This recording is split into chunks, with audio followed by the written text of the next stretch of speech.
This week at work, I met a great company, very well established, growing at about 18% per annum on a compounded basis. It's a nice growth rate given the economy we find ourselves in and given the trying times and the noisy environment that we all compete in. However, of course, I asked the question, well, how do you grow faster? Why not grow faster? And where are you growing to? And what is the purpose of growth? And all these questions brought up a smorgasbord of growth activity that is meant to be taking place. It's all there in words, very little in action. And in fact, research has shown that that's not uncommon. Across 10,000 odd companies that were surveyed, 14.7 alone who had growth plans said that their growth plans were made up of a conversation once a month with the leadership team around what they're going to do to grow.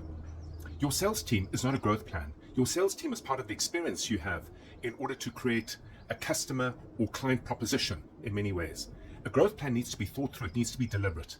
There are actually about 7 different types of growth, all of which weigh in to accelerating revenues or increasing revenues, but at the same time increasing profitability. In this particular instance, when I asked the question, they said we're going to accelerate through an acquisition. Now, acquisitions don't meet the strict criteria of accelerated growth. Accelerated growth is where working with what you have and only with what you have, you're able to lift your revenues. It doesn't necessarily deepen your profitability, but it is a significant shift and lift in revenues in a very deliberate, manageable way, but also in a way that doesn't consume 100% of your time.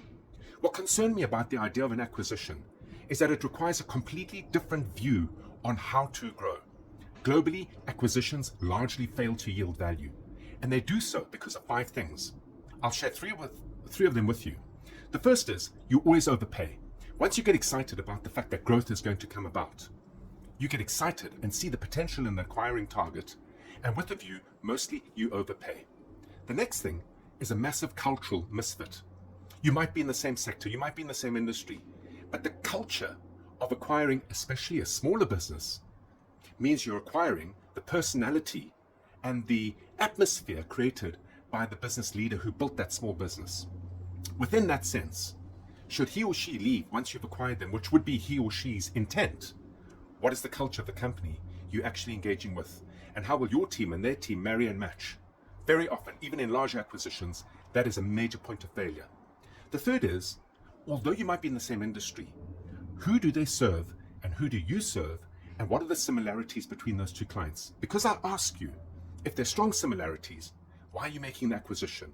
Why don't you get smarter around how you compete and eat their lunch instead of buying them lunch? Food for thought. I'll continue with this theme in the near future. But until then, have an entrepreneurial day.